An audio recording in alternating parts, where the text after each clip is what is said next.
Hello friends, आप सभी का आपके अपने यूट्यूब चैनल ब्राइट बुद्धि में स्वागत है। तो हम पढ़ रहे हैं NCERT class 10th history books को, जिसमें से आज हमारा लेसन है औद्योगिकरण का युग।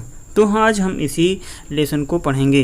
क्या है औद्योगिकरण का युग। इससे पहले हमने कई सारे हिस्ट्री की क्लास को कंप्लीट कर चुका हूं। अगर आप नहीं देखे हैं तो प्लेलिस्ट में जा कर के देख सकते हैं। वीडियो अच्छा लगे तो लाइक, कमेंट और शेयर ज़रूर कीजिए अपने हित में दोस्तों के साथ। अगर आप पहली बार चैनल पर आए हैं तो चैनल को ज़रूर सब्सक्राइब करके बेल घंटी बजाएं। तो जल्दी से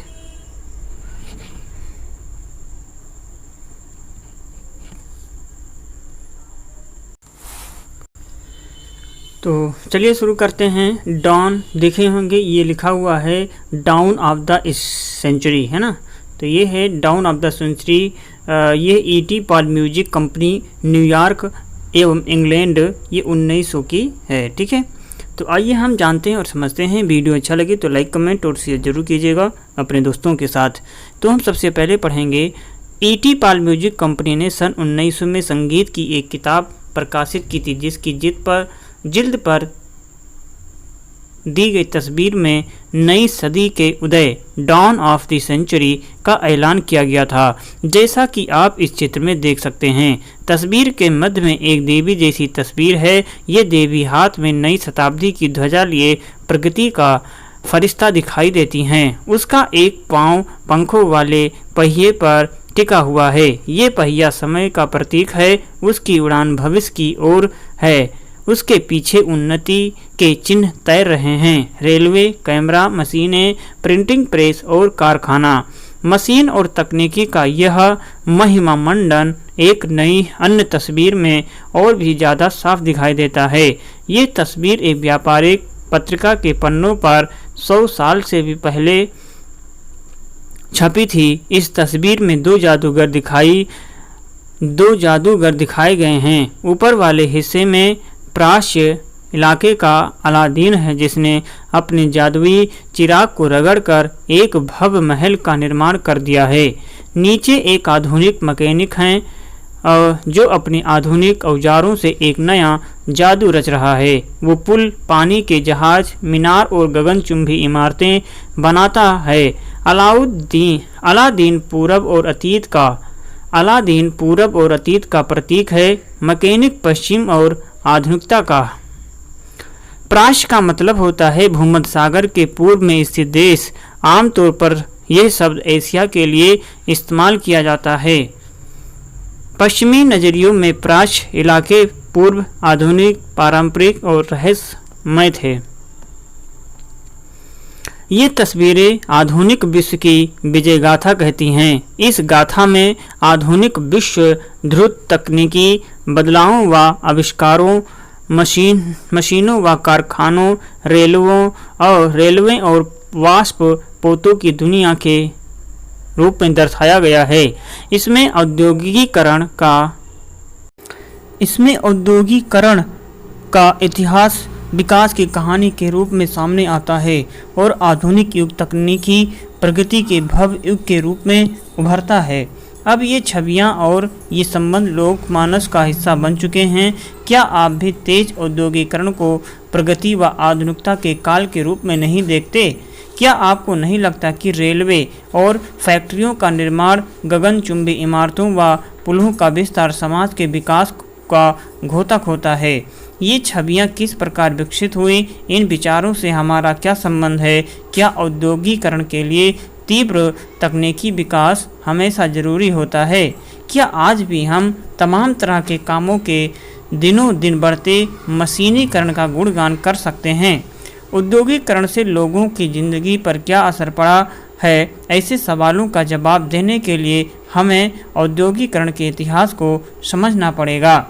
इस अध्याय में हम यही इतिहास पढ़ेंगे। यहाँ हम दुनिया के पहले औद्योगिक राष्ट्र ब्रिटेन और उसके बाद भारत में औद्योगिकरण का अध्ययन करेंगे, जहाँ औद्योगिक बदलावों का पैटर्न औपनिवेशिक शासन से तय हो रहा था।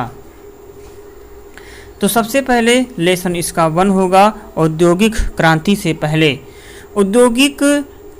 औद्योगिकीकरण को अक्सर हम कारखानों के विकास के साथ ही जोड़कर देखते हैं। जब हम औद्योगिक उत्पादन की बात करते हैं तो हमारा आशय फैक्ट्रियों में होने वाले उत्पादन से होता है, और जब हम औद्योगिक मजदूरों की बात करते हैं तो हमारा आशय कारखानों में काम करने वाले मजदूरों से ही होता है।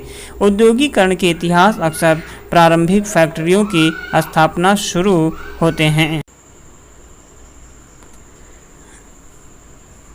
पर इस सोच में एक समस्या है। दरअसल इंग्लैंड और यूरोप में फैक्ट्रियों की स्थापना से भी पहले ही अंतर्राष्ट्रीय बाजार के लिए बड़े पैमाने पर औद्योगिक उत्पादन होने लगा था।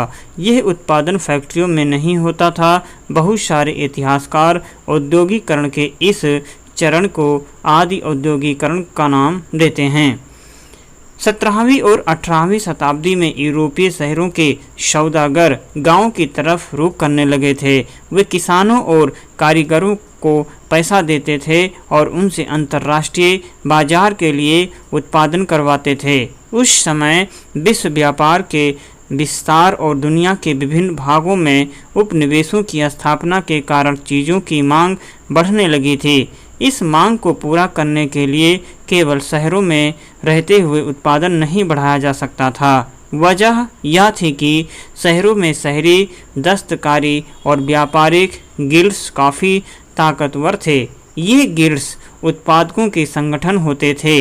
गिल्ड्स से जुड़े उत्पादक कारीगरों को प्रशिक्षण देते थे, उत्पादकों पर नियंत्रण रखते थे, प्रतिस्पर्धा और मूल्य तय करते थे तथा व्यवसाय में नए लोगों को आने से रोकते थे। शासकों ने भी विभिन्न गिल्ड्स को खास उत्पादों के उत्पादन और व्यापार का एकाधिकार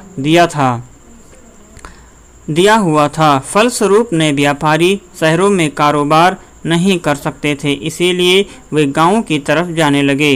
गांव में गरीब काश्तकार और दस्तकार सौदागरों के लिए काम करने लगे, जैसा कि आपने पिछले साल की पाठ्यपुस्तक में देखा है। यह एक ऐसा समय था जब खुले खेत खत्म होते जा रहे थे और कॉमन्स की बाड़ाबंदी की जा रही थी। अब तक अपनी रोजी रोटी के लिए साझा ज़मीनों से जलावन की लकड़ी, बेरियां, सब्जियां, भूसा और चारा आदि बीन कर काम चलाने वाले छोटे किसान और गरीब किसान आमदनी के नए स्रोत ढूंढ रहे थे। बहुतों के पास छोटे मोटे खेत तो थे, लेकिन उनसे घर के सारे लोगों का पेट नहीं भर सकता था। इसीलिए जब सौदागर वहां आए और उन्होंने माल पैदा करने के लिए पेशगी रकम दी तो किसान फौरन तैयार हो गए।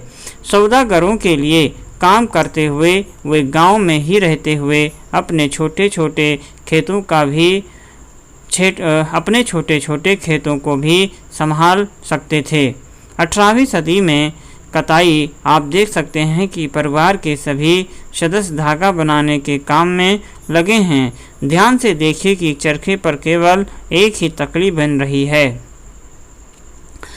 इस आदि औद्योगिक उत्पादन से होने वाली आमदनी ने खेती के कारण सिमटती आय में बड़ा सहारा दिया।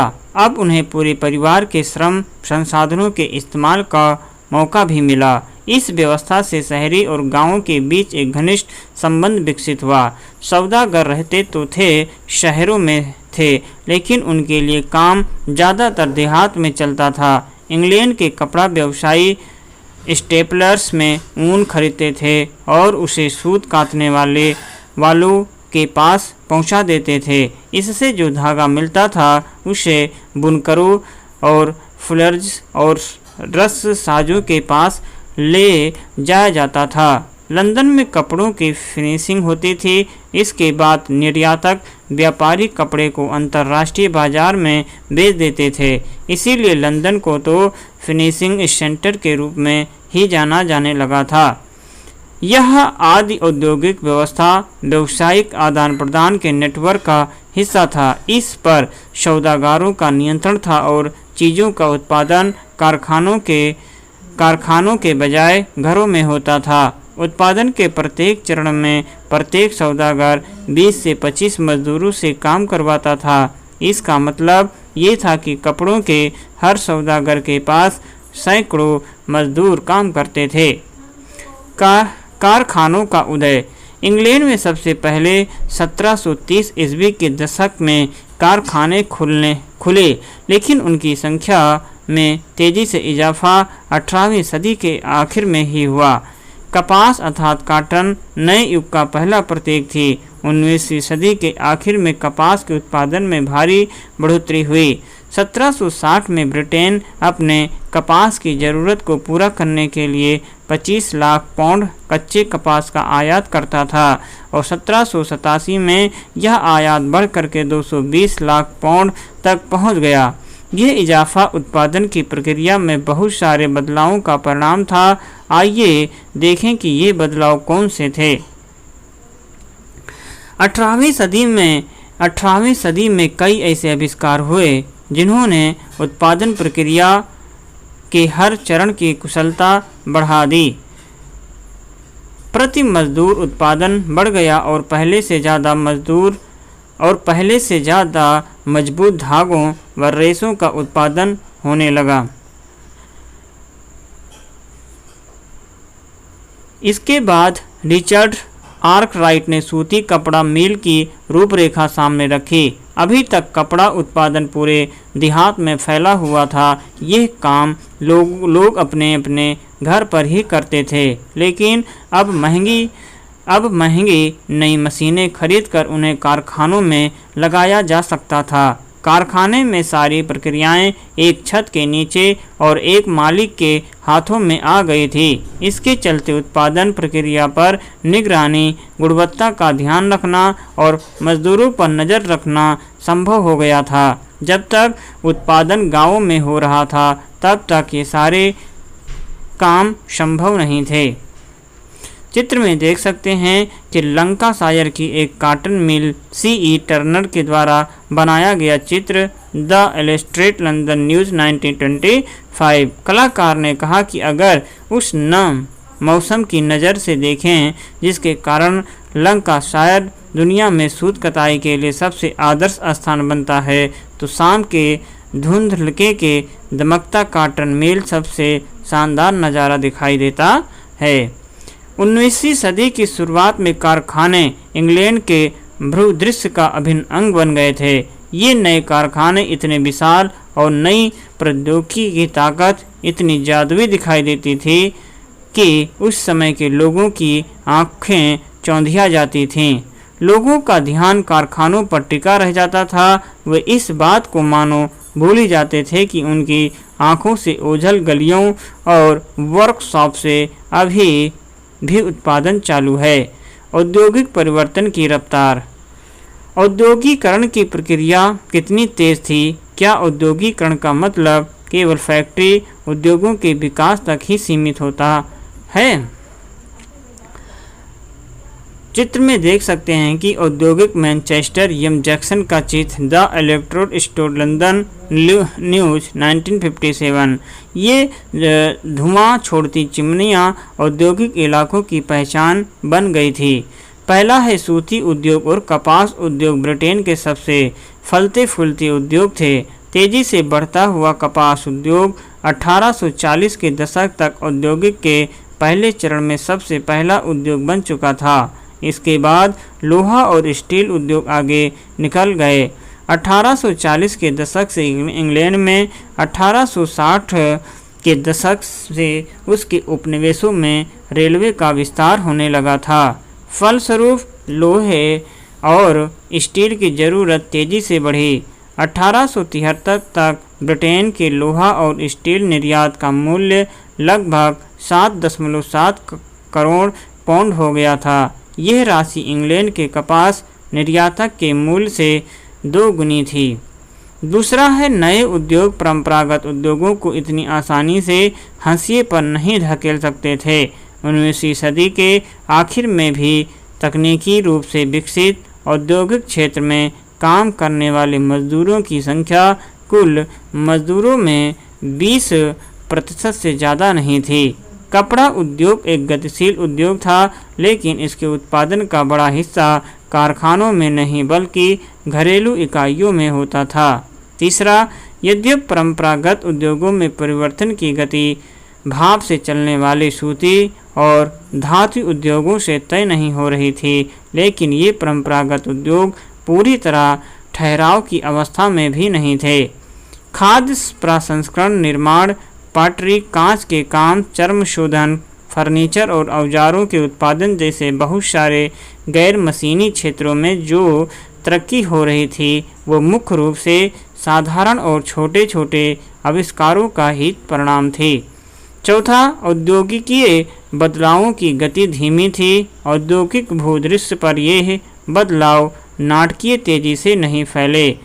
नई तकनीकी महंगी थी। सौदागर व व्यापारी इनके इस्तेमाल के सवाल पर फूंक फूंक कर कदम बढ़ाते थे। मशीन अक्सर खराब हो जाती थी और उनकी मरम्मत पर काफ़ी खर्चा आता था। वे इतनी अच्छी भी नहीं थीं जितना उनके आविष्कारों और निर्माताओं का दावा था। इस बात को समझने के लिए आइए भाप के इंजन का उदाहरण लें। जेम्स वाट ने न्यूकामेन द्वारा बनाए गए भाप के इंजन में सुधार किए और 1871 में नए इंजन को पेटेंट करा लिया। इस मॉडल का उत्पादन उनके दोस्त उद्योगपति मैथ्यू बोल्टन ने किया, पर सालों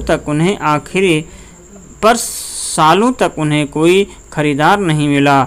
19वीं सदी की शुरुआत तक पूरे इंग्लैंड में भाप के सिर्फ 321 इंजन थे। इनमें से 80 इंजन सूती उद्योगों में, 9 ऊन उद्योगों में, बाकी खनन, नहर निर्माण और लौह कार्यों में इस्तेमाल हो रहे थे। और किसी उद्योग में भाप के इंजन का इस्तेमाल काफ़ी समय बाद तक भी नहीं हुआ। यानी मजदूरों को उत्पादन क्षमता को कई गुना बढ़ाने की संभावना वाली सबसे शक्तिशाली प्रौद्योगिकी को अपनाने में भी उद्योगपति बहुत हिचकिचा रहे थे। अब इतिहासकार इस बात को मानने लगे हैं कि 19वीं सदी के मध्य का औसत मजदूर मशीनों पर काम करने वाली नहीं बल्कि परंपरागत कारीगर और मजदूर ही होता था। चित्र में देख सकते हैं कि 1830 की एक कताई फैक्ट्री है। आप देख सकते हैं कि किस तरह भाप की ताकत से चलने वाले विशाल काय पहिए एक साथ सैकड़ों तकलियों को घुमाने लगते थे। तो इसी के साथ ये अध्याय समाप्त होता है। अगला अध्याय 2 है हाथ का श्रम और वाष्प शक्ति। तो हम ये जो है अगले क्लास में पढ़ेंगे। अगर वीडियो अच्छा लग रहा है तो वीडियो को लाइक, कमेंट और शेयर ज़रूर कीजिए अपने हित में दोस्तों के साथ। तो दोस्तों आज की क्लास यहीं समाप्त होती है, लेकिन आपकी मेहनत यहीं नहीं रुकती। याद रखिए, सपने वही पूरे होते हैं जिनके लिए नींद कुर्बान करनी पड़ती है। ब्राइट बुद्धि आपके हर कदम में साथी है, न सिर्फ पढ़ाई में बल्कि उस आत्मविश्वास को जगाने में भी जो परीक्षा हॉल में आपके साथ खड़ा होगा। अगर आज की क्लास से कुछ भी सीखने को मिला हो तो खुद से वादा कीजिए कि कल और बेहतर बनेंगे। ब्राइट बुद्धि चैनल पर फिर मिलते हैं सपनों के और भी करीब। तब तक मन लगाकर पढ़ते रहिए और मुस्कुराते रहिए। जय हिंद, नमस्कार।